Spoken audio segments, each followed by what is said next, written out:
So stage 15 of the 2023 Tour de France starts approximately here.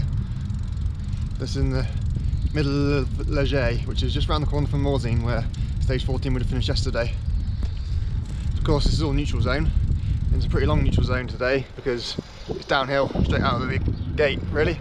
And it'd be pretty dangerous having 170 odd fresh riders riding hard out of the gate on the descent. So yeah, I'll pick it up round about the official kilometre naught and take it from there.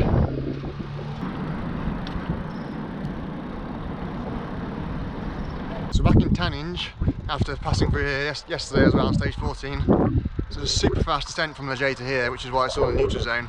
You don't want a 80-person pile up at 80 miles an hour. So zero starts just about here. So it's straight along here now. And coming up ahead is basically a right angle left hand bend. So I wouldn't be surprised if you have to attack straight up on the off, because it'd be pretty hard to react going around that bend, and you're straight into a little climb up to the Cote de. So yeah, anyone's brave enough to get away up this small little cove could actually get a little bit of a gap before even the race bedding started, which I think is quite interesting. I've never really successful before, so yeah, could be cool. Here's a right angle bend and we're straight into a little climb.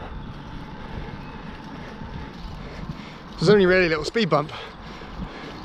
A few hundred metres at like 4 or 5%, but it's enough that someone who's no threat to the leaders could get away, so we should have to see. It's a category 3 climb in its own right in the other direction, but I don't think it's categorised in this direction. It's much easier, much smaller.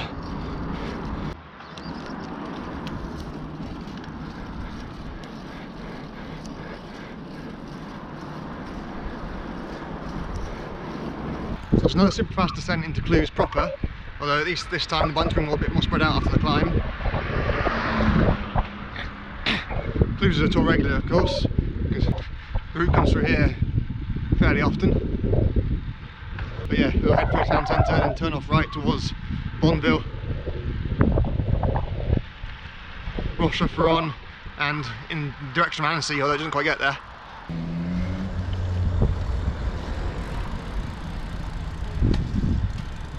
Yeah, so this is it for now from me. I think to get home before I run out of daylight, but future me will be picking up the story much later on in the stage, so yeah, expect some continuity errors.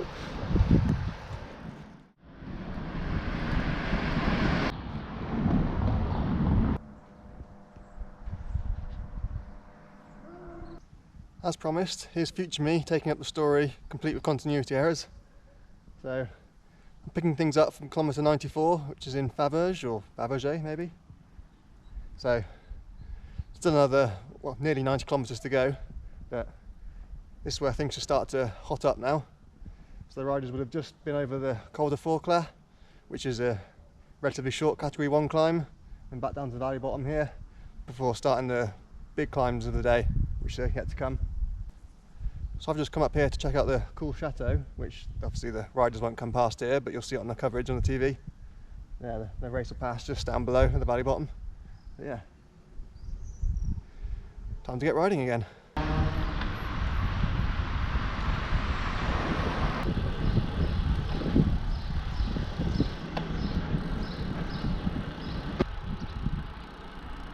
So the riders should be passing through Fabergé around about 3:30, and the route only very briefly flirts with the medieval town centre before heading straight back out here into the mountains again along this road towards Tonne, which is where I'm heading now.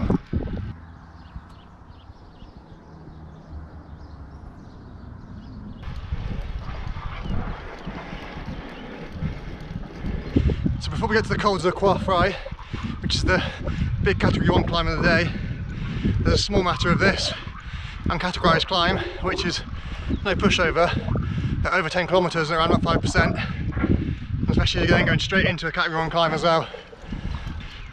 It's quite a narrow, windy road, so you definitely feel like you're doing an alpine climb despite being uncategorised.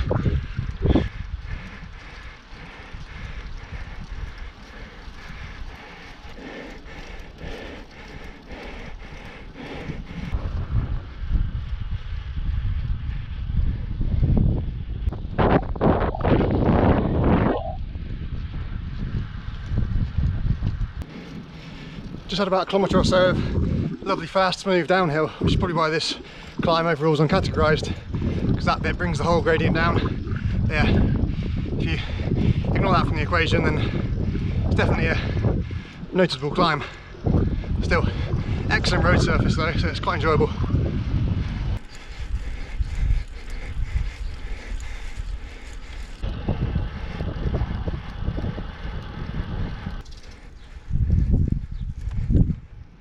So after a very fast straight descent down this road here, we're straight into the big climb of the day, the Col de la Croix, which is up this way here at this hairpin.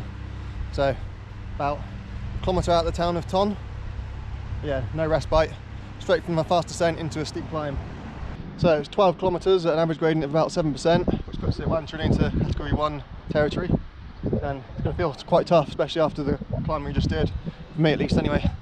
And yeah, late afternoon, going to be around 4ish from here, so definitely got the heat of the day to contend with as well. Right, let's crack on.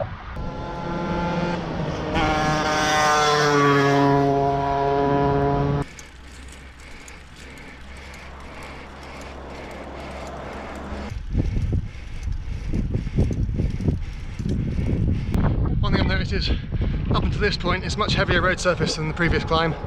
Still good, no cracks or potholes, just heavier. That definitely takes out the legs a little bit, but as possibly see now, lovely brand new road surface, probably for this year.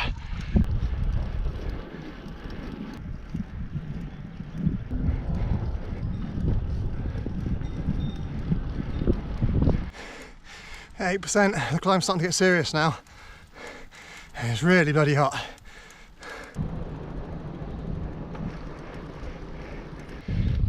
It wouldn't be the Tour de France without some hay bale bikes. So there we are.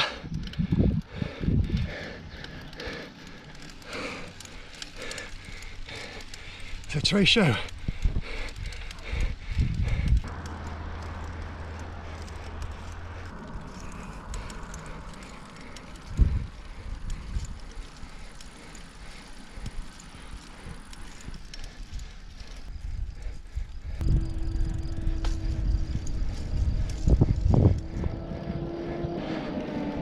Pretty stunning view looking at the Chaîne des Gervais and Point Percy in far distance along there.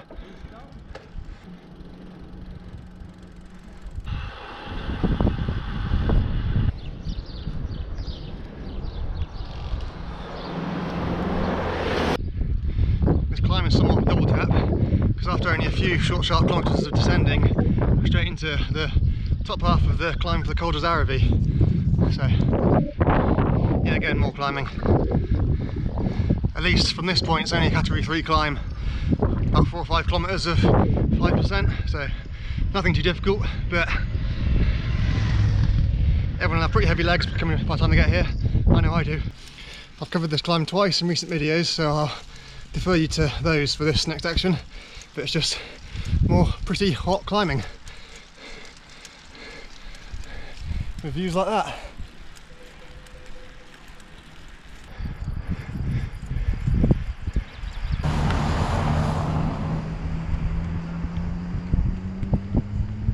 Three climbs back to back with zero flat transition in between is pretty brutal, even though none of them on their own are desperately steep or long or difficult, but they all add up. So yeah, pretty tough middle to this stage, and there's still the final brutal sting in the tail to come, which I'll get there when I get there.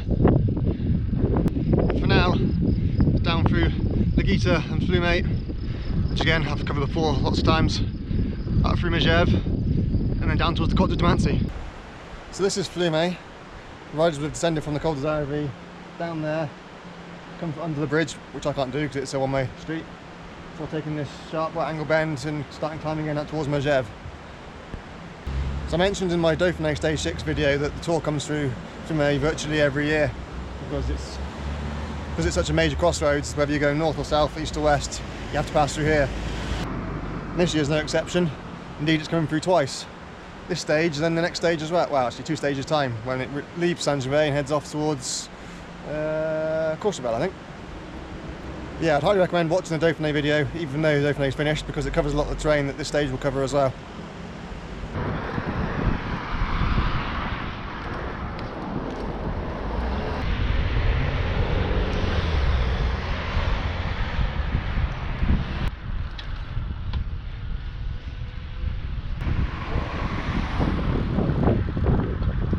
So I just descended through Combloux, which is the finish line for the next stage, the individual time trial, hence the Arrive painted on the floor. I'm now at the top of the legendary Cote de, which, again, it's the final descent of today's stage, and it's the final climb of tomorrow's stage, which is kind of cool. So it seems like everywhere around here is playing host to 2 stages this year, which is obviously great for the riders, but great for the fans too. So the descent up to here is very fun and fast, good wide road, lovely sweeping bends, but this next bit, not so much. It's much more steep, much more technical. It's more often used on the way up and the way down the Cote de, just because it is so steep. I think it has gradients of over 15%, which isn't really what I want to be racing down on a road bike on, but I guess needs must. So I mentioned this stage has a sting in the tail, and this is it, the Cote des Amerands. Only about 3 kilometres long, but has an average gradient of around 11%, and then the steeper sections it tops out over 17%.